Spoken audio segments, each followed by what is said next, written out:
KKHT wants you to meet the classiest guys in real estate. This is Tim O'Neill, the icon of insurance. I'm Chris Kelso, the maestro of mortgage. And I am Rob Cook, the godfather of real estate. And together we are the Real Estate Rat Pack. Much like us, real estate in the greater Houston area is hot. So whether you're buying, selling, owning, or insuring real estate in the greater Houston area, you need to check us out as we are the preeminent source for everything you need to know. And now, they're here to take your calls and answer your questions live. Call now 1-800-808-5548. The Real Estate Rat Pack. Good morning, Houston. And surrounding areas. We don't want to leave them out, too. All the ships at sea. And all the ships at sea. So, a beautiful day here in Houston, Texas. All of a sudden. All of a sudden. I think no one misses the rain whatsoever, but we still talking about it. I don't miss it. We still have people out there flooded, believe it or not. So, we're going to have a great show today.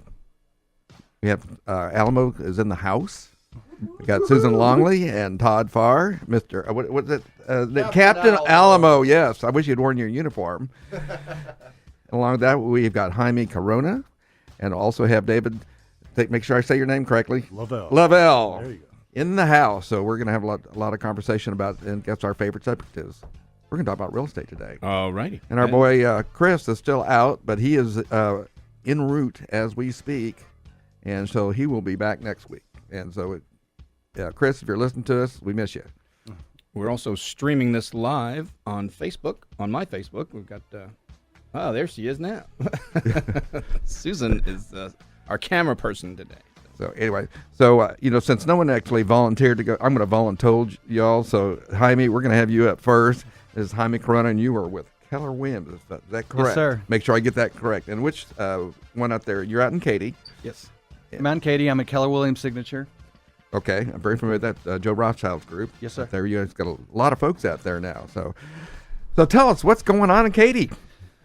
It's still a very, very hot market in Katy, and houses are still selling quickly. It's actually in both buyers and sellers markets. So right now, it's a great time to buy and sell. Well, it's always a good time, right? People say, "When's the best time to put the house on the market?" Now, put it on now. We actually about a year ago, we were begging and pleading for listings. Right. Because there were so many, and people think, if they, of course, watch the national news, they think we're that other market. Quit watching the national news, watch the local stuff, because we're still slightly a seller's market in most areas. And, of course, markets are local, but not only that, they're micro. Because what's going on in Katy, what's going on in the Woodlands, what's going on in Fort Bend, it's all different. So right. And I know that you had a big relo market there in Katy, and I think that has probably slowed to some degree. It has. It has. And as it slows down, we have another stream of business that just keeps on coming in. There's always another company that's coming in and relocating other people. So as one leaves, another one starts coming out. Always, every day, wake up in the morning, look in the mirror and say, thank God I'm in the Houston area, because not every part of the country is experiencing this and stuff. Now, you were talking earlier that the market shifted because you concentrate a lot on Cinco Ranch, which is right there south of Interstate 10, kind of right that 99 area. Right. And now that you're seeing it kind of shift to the north side. Talk a little bit about that. Well, right now you have new neighborhoods coming up in all over Katy, and the focus, of course, has always been in the Cinco Ranch area, 77494 area. And what we're noticing is the market is shifting right now, and we are in the middle of a shift. Everybody thinks it's coming 6 months from now. Right now, it is shifting right now. Houses are still selling at slightly dropped price in the area. However, what we're really noticing the difference in is the days on market. What used to be 21 days on the market, now we're starting to see closer to 60 days on the market for houses of $300,000 plus. Yeah, I always make a joke about the people who have been there, those really hot markets, the Woodlands and Katy, and you put a house on the market now, and your seller calls you 2 hours later. Where's my 6 contracts I should have? Right. Because about a year and a half ago, isn't that what we had? Yeah, and you'll be surprised. We still get stumped. We still get stumped to this day. And during a listing presentation, I am setting the expectations for our sellers and let them know what the market is doing right now. And I said, well, look, our average days on market used to be around 21 days, and now we prep them for about 41 to 60 days or 45 to 60 days. And then all of a sudden, 4 hours later, we get a contract on the house. So the market is still Hey, surprising us that's why I every said, single day. You know, undersell and over deliver. that's right? it. It's a great way to And position yourself. one of the things that never changes is the communication with the seller and the buyer. Communication with your clients, that's one thing that never changes in this business. And that's what, we say it's simple, not easy. And it's a simple task to do. And that's what'll keep everything going smooth. The really hot market right now is that 150 to 250 range. And there's not a lot of inventory out there. And I know people out there looking for that, that big starter home. Where are you finding stuff? Sure. So when you go north of I-10, for example, 77449, zip code 77493, you have Ventana Lakes out there. You have these neighborhoods that are still building, so you can actually still buy brand new, and you have neighborhoods over there where the houses start at 150 to 250. And what I'm seeing right now is a lot of people are actually downsizing their house. They have children that are graduating, they're leaving the house, they're going to college, and they say, man, we don't need this extra 1,000 square feet. And this is where they're looking for to get into a nice neighborhood and for a great price. Yeah, I always tell people to, once they get their kids to college and out of the house, get a lot smaller house so they don't move back home. Right. The boomerang kids. Mom, if you're watching that's what you should have done. I'm getting a tiny house, like 500 square feet. That's it. Be a studio. Yeah. Well, there's a big trend on those with micro houses and stuff. They're very, very small houses, things Sure. like that. I've gone to visit a high rise with that configuration. It's a closet, so I don't know if I could go that far, but certainly downsizing makes a lot of sense. And when you get starter homes, what are they looking to find when you take them out? You got someone who's a first time buyer. They're looking at that 150 to 200 range. What kind of expectation do you set up for them? Well, we know that it's going to be a competitive market. So what we prep the buyers for is, the days of seeing a house on the market for, let's say, $180,000 and coming in at a 160 offer, you're pretty much wasting your time. You got to make sure that you're competitive and you go in with a very strong contract.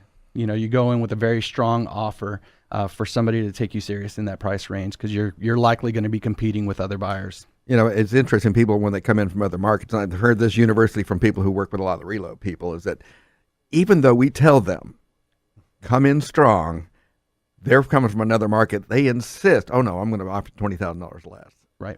I'm not sure why they get the mindset, because we have had a brisk market. In fact, we just had our stats coming from HER. For the month, we're up 10%. And overall for the year, 2%. Sure. And you can't say that about the market, but getting transferees to understand that seems to be a difficult task. And so I'm sure you probably have experienced at some point where, like you say, they want to insist on offering something less. Right. And what we always, we bring the reality into it. What's worse? Oh God, we can't have reality. No, I'm sorry. No, that is just not allowed. Well, what pain would be worse, offering $10,000 more in your initial offer or losing this house? Because we can't guarantee we're going to find another house like this that you like. So it's our job to set the expectations and advise the client in the right direction. Yeah. And it's their job to listen, but somehow or another, they're not doing their job. Well, I'm not as much in production as I was, years ago, but I was okay with them losing the first house. Get that practice, Right. offer over with, because they wanted to do it their way, and they lose the house the first time. They go, okay, now I'll listen to you. Yeah. Because they lost it to a competitive offer. And what's amazing is you'd be surprised how many times they look at one house and they love it. However, they say, well, we want to look at 3 more. And I want to say about 70% of the time, they end up going back to that first house. Well, the conversation is, and actually I give them permission. I said, you know what, if you see a house you like, let's make an offer on it. I give you permission to not have to see everything out there. There's somebody who always insists they want to see everything. Right. And that doesn't really serve them. And I remember one couple I was showing back out in Bel Air years ago, and they kept going to that house that you're talking about. It was that one that grabbed them at a real visceral level. And they kept comparing every house they saw after that to that house. And I finally stood and stopped them. I said, you know what? That's the house. And they bought that house. Right. And of Yeah. course, you Happens see all the no time. houses without a pre-approval, right? Absolutely. Absolutely. Because driving around burning up my gas is not an option. I go back to 4 years ago when I started in this business, and I remember I used to love it. And somebody called me and say, "Well, we really want to see this house." Absolutely, drop what you're doing, and you get in the car, and then you realize you just waste a lot of time and you waste a lot of gas. And not only that, what makes it even worse is people falling in love with a house and find out they cannot have the house. Yeah. And that's what it really comes down to. It's not about you. It's about the buyer. It's about both. And let's face it. I don't want to get somebody excited about a house they can't buy, and right. They're not getting in my car unless they've been to a mortgage company. Period. Absolutely. End of That should be story. A mortgage company? No. I'm Will sorry, what? Unless they've been to Willabin Mortgage, Chris Kelsa specifically. And of course, once they've identified a house, that's when I want them to start talking about insurance, because it's not that easy look in the anymore. yellow pages, you'll find some. Absolutely. But actually, it's true. I do have people start talking about insurance, because there was a day 20 years ago that we could call up 30 minutes before closing and say, "Hey, I forgot to get insurance," or "My buyers forgot to get insurance. Can you send me over a binder?" And a binder would show up.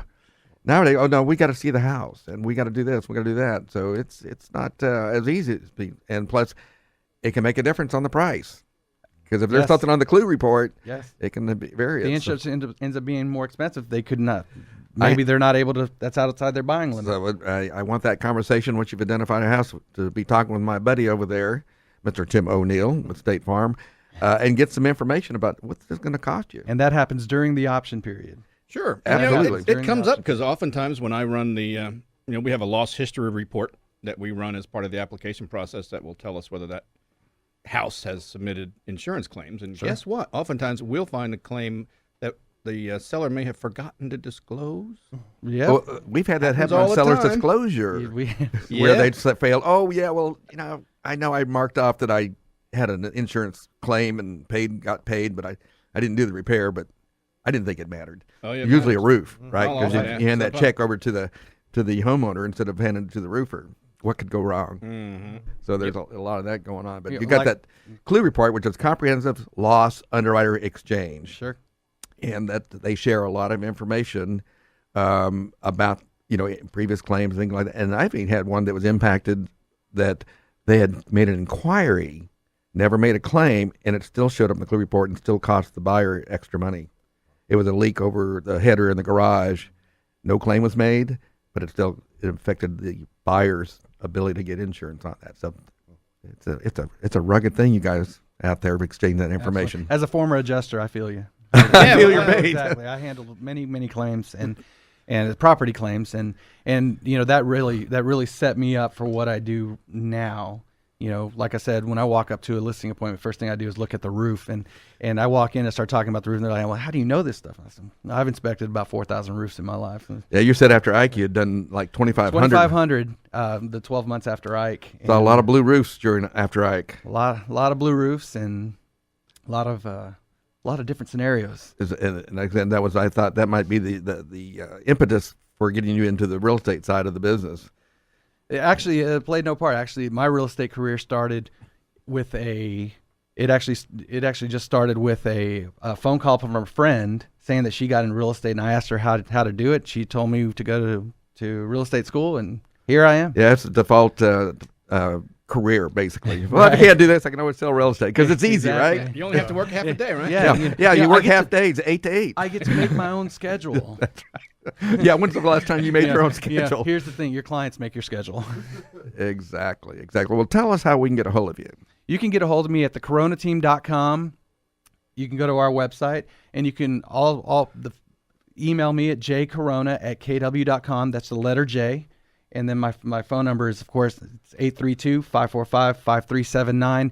Say that one more time. 832-545-5379. And that's Jaime Corona. I love your beer, by the way. Well, thank you so much. If I had any part of that, I don't know if I'd be sitting here right now. Well, we know where we stand, right? Yeah. So anyway, well, we're coming up against a break. Don't go away because we've got a whole lot of shows still to go, and we'll be right back.